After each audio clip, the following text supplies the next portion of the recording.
Hoppity, we're loaded into Triton LE. Spotting the bottom left-hand side. Down a game, can he make it back? It is the red Protoss, and the inappropriate color, it is Cyan. And in the top left-hand side, he took that first game on Ephemeron. It is the very great Impact from Team LP. Impact, very much a regular on the Olimoleague, always doing fantastic in these online events, so always good to see him there. Cyan gonna be going for that gateway again, and I wonder if he's gonna go anything else than Stargate, because every single PvZ guy I've casted so far tonight has been a Stargate opener, and I'm kind of sick and tired of it, I'm not gonna lie. Please do something different, although, you know, it's a very safe opener. I can't blame any of them for doing what they do, but I would love to see something different. I'm not gonna lie, but it's so good though. Stargate is so good. This probe going into the main here, and Impact still opts to keep that Overlord at the natural base. You never know when cannons are gonna go down, especially on this map. There's actually a nice cannon spot. I believe it's here. Place a pylon here. Wait, is it here? Here and here, here, and you got a nice spot as well. Yeah. Okay, interesting wall here. He's gonna go for gateway, cyber core, and probably gateway here. Or gateway here? Gateway here. Gateway there. Yeah, I think gateway here. Pretty sure. I'm calling it gateway right here. Not here. On the right side. Calling it. Ooh, nice denial of the third base. To look at that, Impact's money. Going up to almost 400 there, so he did delay that quite nicely.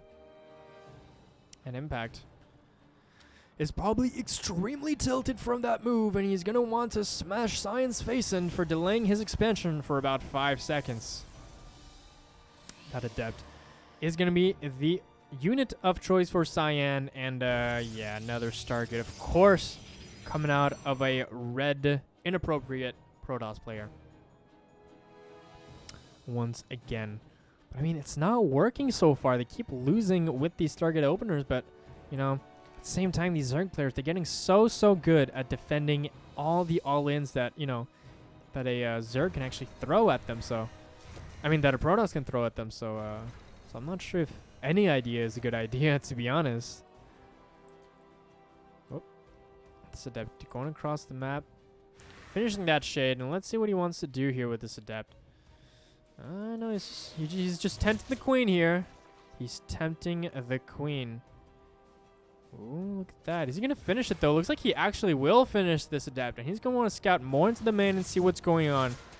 And that might actually change his opinion on what he wants to do with that Stargate. Looks like it is going to be Phoenix first once again. That Stalker is actually being used here to actually deflect that Overlord as best as he can. I think he really kind of wants to fake that he's not going for Stargate right now, but I mean...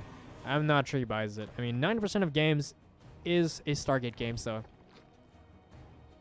wouldn't be surprised if he totally called that. And there you go. He does see that Phoenix on the way, which means that he can also take his time in regards to actually planting those spore crawlers. He actually can wait now, because the sooner you put those spores down, the worse it is, really, because you are losing that economy over time, and that is definitely exponential.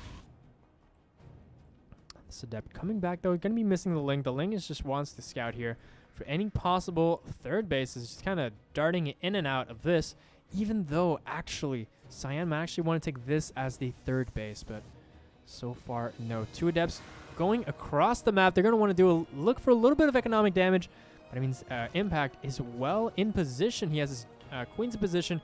Even the Queen's in position to intercept any air units coming from the extreme north side. Look at that. No spore crawlers, though. That's 1 drone, 2 drone. And that's pretty much going to be it. Not losing much there. And now it is the turn of the Adept to cancel and actually run away, because there's actually too many Lings, turns out. Boom. Okay, well, I mean, that's sad. Because now he loses that Phoenix for free. And he's actually going Glaive Adept. Now, this is a switch up.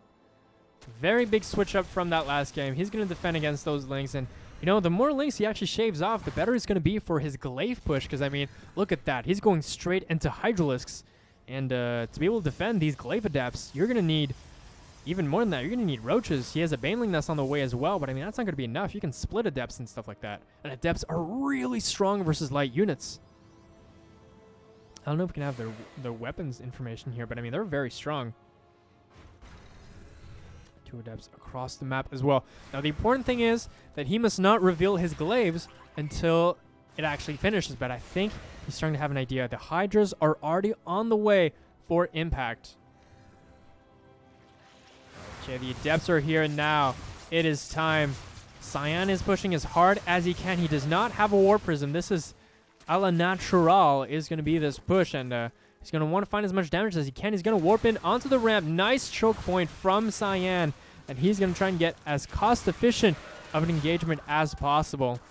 He's going to shade out those as well. Is he going to let them finish? So it looks like no. He just wants to drag those queens away from those adepts. And he's going to shade probably again. He wants to have the same effect. He wants to battle half of the army at the same time, as he does need to split this accordingly if he wants to defend properly. And it looks like he is going to finish that one.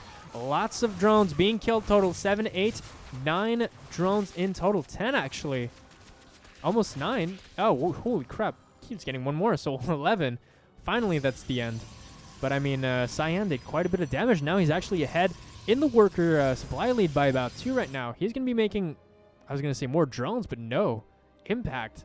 He's going straight for the Hydras. He's going Hydras with Hydralisk speed as well. He wants to go across the map and do that 51 drone kind of all-in strat. No upgrades for this player. But he's going to go all out. He has extended thermal lance as well as Colossi very soon on the way as well. But can he defend? He does have shield batteries. That's very nice. He also has stasis wards in position to be able to block all of Impact's attacks. But I mean, it'll always depend on what angle he wants to go for. Man, if even if one Colossus gets out, it's gonna be really, really rough. So Impact has a plan here. He's going to be like, I want to make sure you don't know what I'm doing, and I'm just going to mass a whole bunch of Hydras and see what I can do from there. I think he's waiting for that speed upgrade. He doesn't want to attack before that happens, because as soon as he has speed, not only can he reinforce faster, but he can also actually kite against whatever he needs to faster as well. Ooh, look at that. Hallucinated Phoenix. Very nice scout onto the army. He knows exactly what's going on. He's going to be chrono boosting out this Colossus probably, or at least he should. Unless he doesn't have any chrono boost, actually. That's a very big possibility. And he's actually going back into drones. He knows that his Hydra attack will not work. He keeps scouting more and more. He sees no Ro4. He's like, okay, this is pure Hydra. It's going to be very simple to defend. And, I mean, he's trying to send in some banelings here. Not quite effective. He actually kills 0 workers. Straight up 0. And the continual hallucinated Phoenix Scout is going to keep scouting what's going on. He's going to try and transition into a lurker den and an infestation pit to be able to counter really those Colossi as now. With the lurkers, you do have 10 range with that upgrade, so it's going to be very, very strong from here. And it's going to counter Colossus, because now Colossi will not be able to attack those lurkers without those lurkers actually attacking back. So it's going to be a very, very strong choice. This, this Overseer is just going to chill right here. He's going to be like, okay, what's going on? He'll get to know. I wonder how long Cyan's going to wait before he pushes out. Looks like he chooses to push out now with 2 Colossi. And I mean, the lurker den is not finished, though. And there's 2 lurker dens on the way. Why? 2 lurker dens on the way. This is a massive waste of money. I'm not going to lie. And it takes a long time. Those aren't cheap buildings, dude. They actually cost quite a bit of gas, I believe. Man. Lurkers already on the way. There's 7 right there on the way. I don't know if he's going to notice it in the main base, but it looks like no.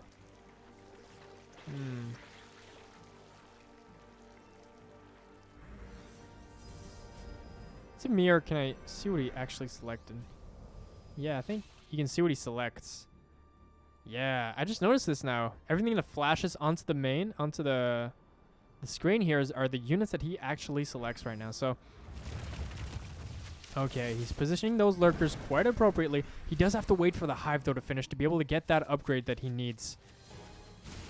Look at that. Taking care of that counterattack very easily, but Cyan still has a quite strong army here. He has 2 Colossi already going into Disruptors. And that's going to be really, really good against the against lurkers. And I mean, lurkers, it's going to be really tough to take care of him now. He actually has to get into more Stargate and a fleet beacon as well. He needs to get a much larger, more sophisticated army if he wants to outrange and outpower these lurkers. Because, I mean, staying on foot like this is not good.